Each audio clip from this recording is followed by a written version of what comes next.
Hello my viewer, this would be the conception related with your projectile again, and this is the ninth one, and this would be the concept of last one for the oblique projectile. But don't think that projectile has been completed.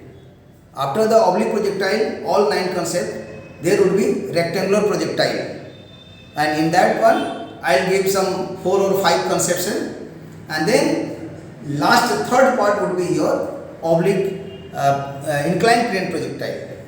So there are 3 types of the projectile. Number 1, oblique projectile, that is going on. There are 9 conception you can say, and this is the last giving at this time. And next, after the completion of oblique projectile, next would be your rectangular projectile. In that one also approx 5 concepts I will give. And then finally your inclined plane projectile. Then we will come to the advanced concept of projectile, in which I will use vectors algebra or vector calculus or a scalar calculus or differential equation or work power energy or more.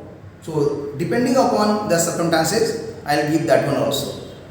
Okay, so this is the ninth concept, and this is the great concept and important concept you can say. And frequently in IITs, JEE Advanced, approx 4 or 5 questions were asked related with this conception. To find the locus of the projectile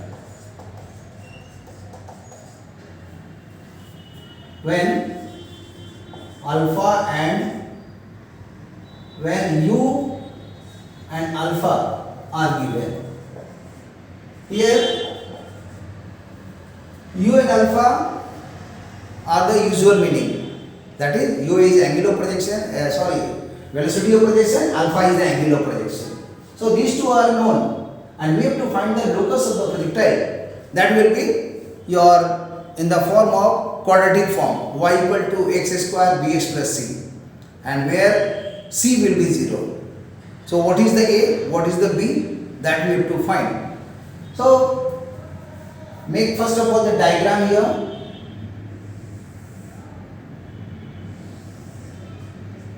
This is y axis, this is x axis, and this is the parabola projectile, this is the track, and here this is the angle of projection alpha, and this is velocity of projection. And we know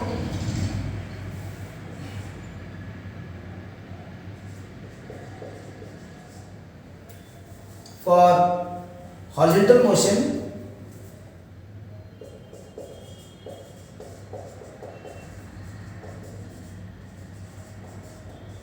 it follows the Newton's first law, because the gravity force is always acting vertically downward.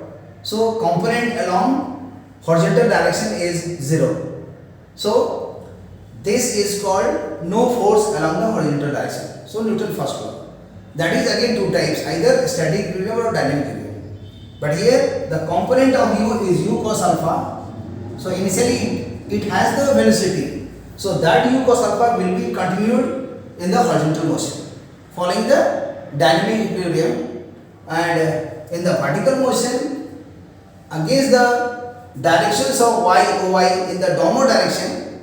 So numerical value with sign is minus g is acting continuously and uniformly extended motion for the smaller height. But if the height is great, so at that time g will also change. But here we are thinking that height is small, so we can consider that g is constant.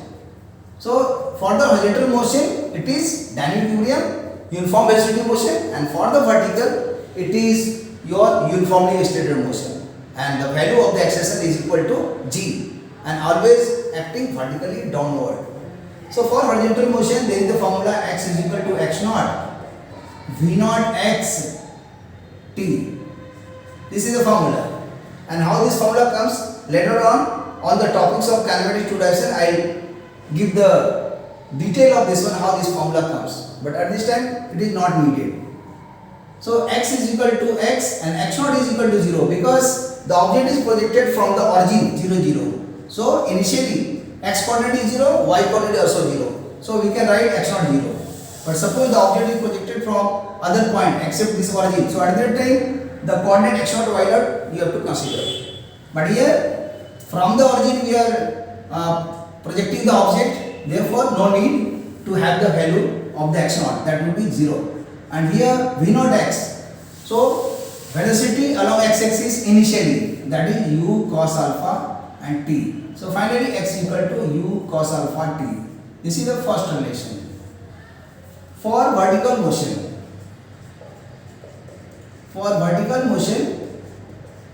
again there is a formula which is known as y is equal to y naught v naught y t plus half ay t square. Okay, how this formula comes? When there will be the topics of kinematics two dimension, then I will explain at the great length.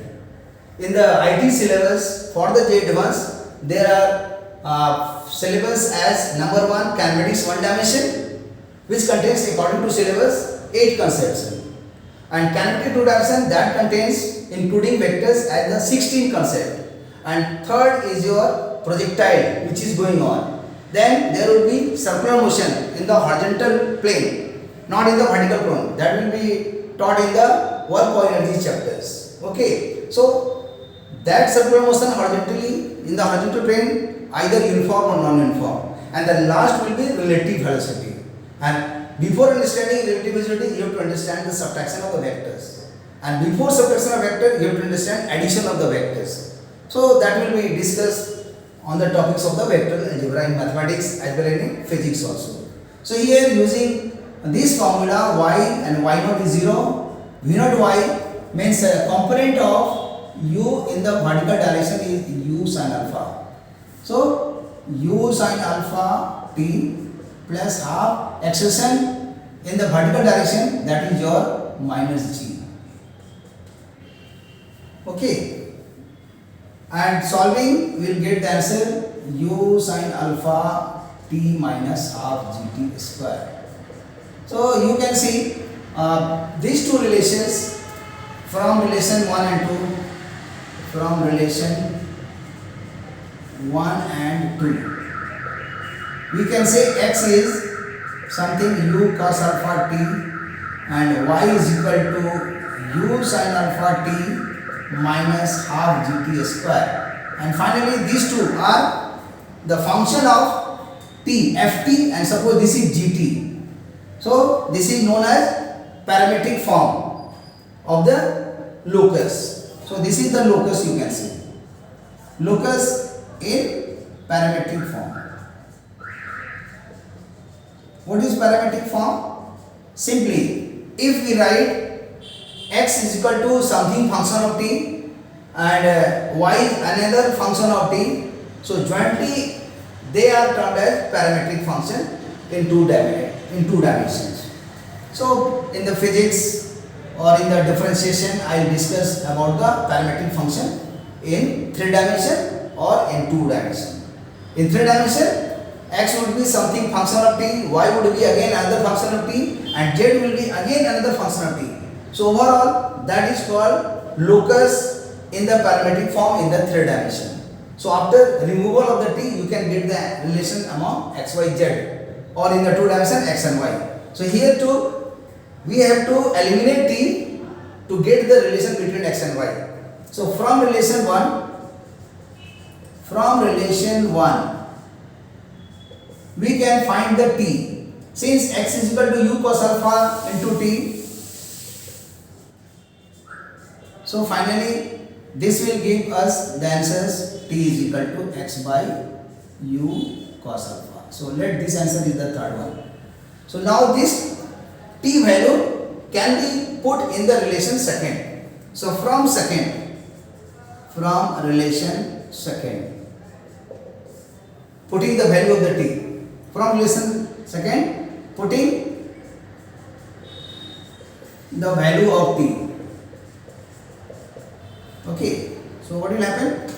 Take the t common, so y is y and t is common, and t is equal to x by u cos alpha, and here this will be u sin alpha, because we have taken the t common, so it would be your half gt.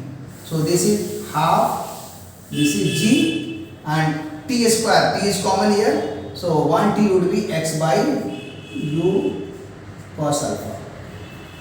And after solving this, if we multiply these two, so these two u or u cancel, and x into sin alpha by cos alpha, that will be x tan alpha, and minus, and if we multiply this would be your g x square, gx into x square by 2, then u into u square, then cos square alpha. So this is the relation. This is the fourth one. By multiplying this u cancel, sin alpha by cos alpha tan alpha and x, so x tan alpha, minus, if you multiply this x into x square, then g, and u into u square 2, and cos into cos square alpha.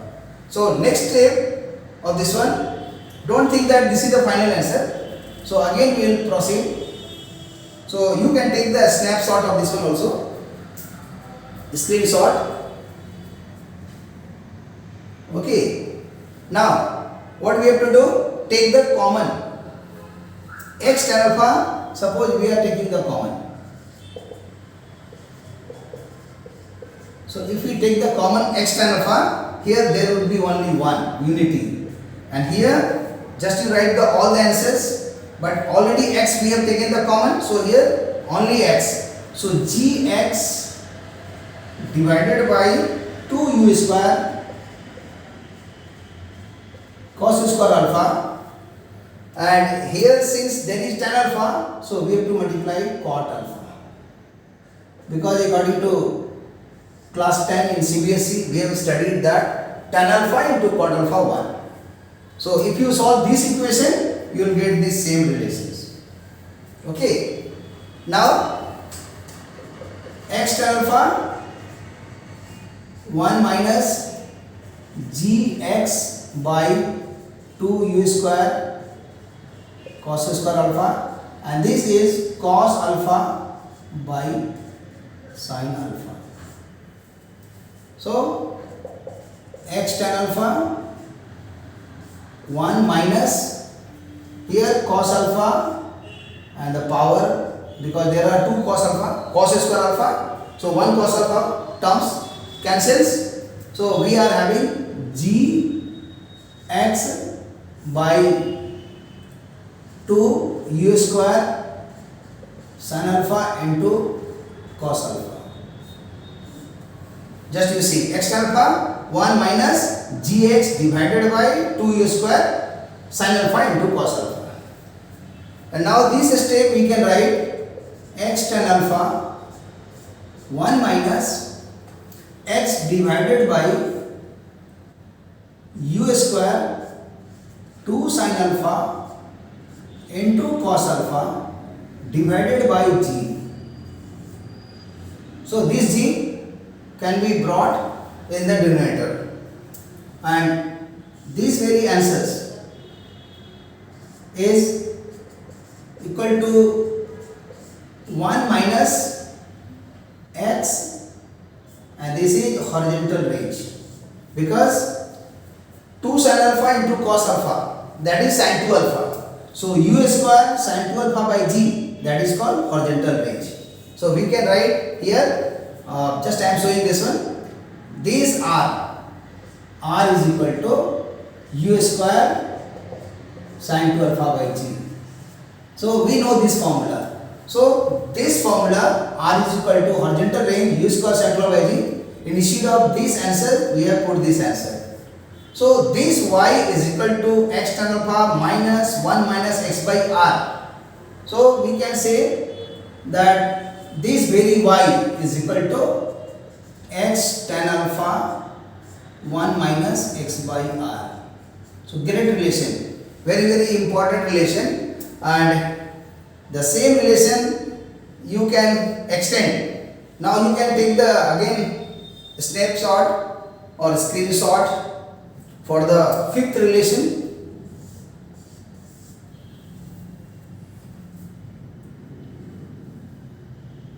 And next part, after this step I am showing here that just you multiply the terms and open the bracket. So this y would be is equal to x tan alpha minus tan alpha by r into x square, and for the simplicity we can say tan alpha is equal to a. So this answer ax, and tan alpha by r is equal to b, where a is equal to tan alpha, which is always positive because alpha lies between 0 to 90. Acute angle, neither 0 nor 90, between 0 to 90, this is alpha. So tan alpha is positive, strictly positive we can say. And here b is equal to tan alpha by r.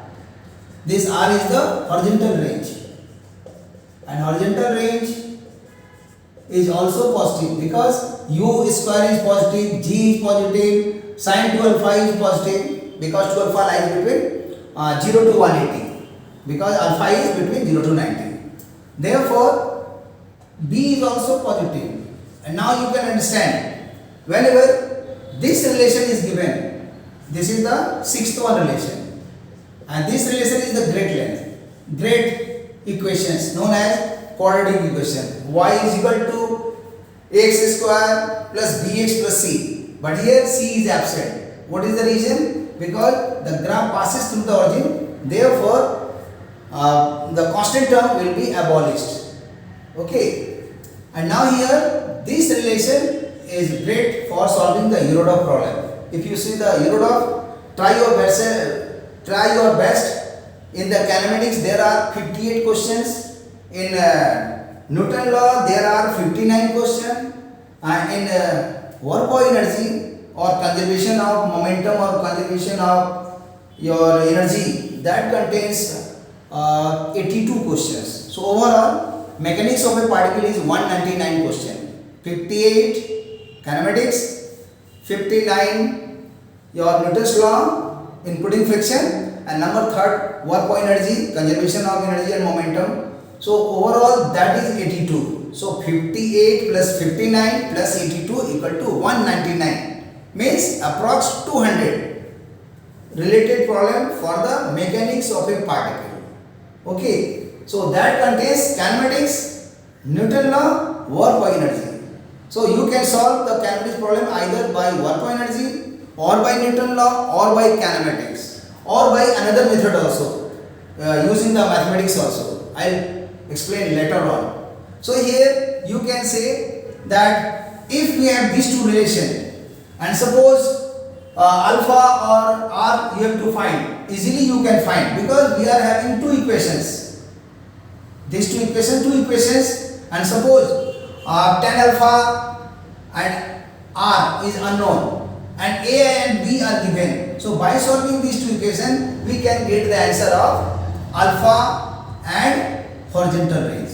So you can solve this problem yourself because this is very simple conception. Two equations, a is equal to tan alpha, b equal to tan alpha by r. So suppose a and b are given. Suppose here 5, here suppose 11. So 5 and 11 are known. Alpha tan alpha is unknown and r is unknown. So solving these two equations you can get the answer of the a and b. So do yourself, because if everything I will explain, then that will be useless. What is going on? Simply problem is written by the teachers and problems are solved by the teachers. So useless in my opinion. Problem you to solve. We will explain the conception and you have to do the problem. And if you see the IIT's question, there are 44 years question bank is available in the market, and 20 years of JEE main question available chapter wise. You go through the topics of the projectile or kinematics or anyone and solve the problem yourself without seeing the solution. In mathematics and physics and chemistry, this is the only the concept. Don't see the solution. Try yourself. Suppose in one day you are not solving, then take the 2 days or 3 days or 5 days. So try your best. Okay, then only your strength will be there to solve the numerical ability. But first of all, there is need of the conception. So this is the locus finally. This is the locus.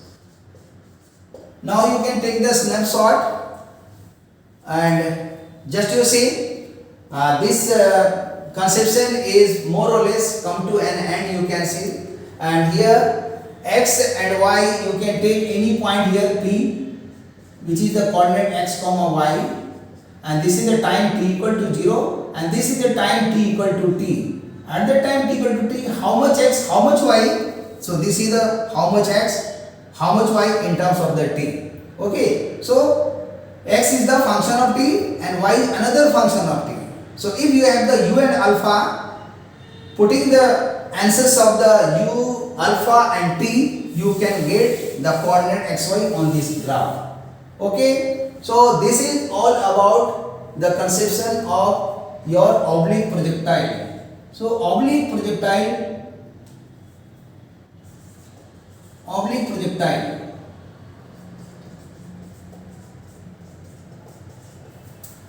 this is complete, means completed.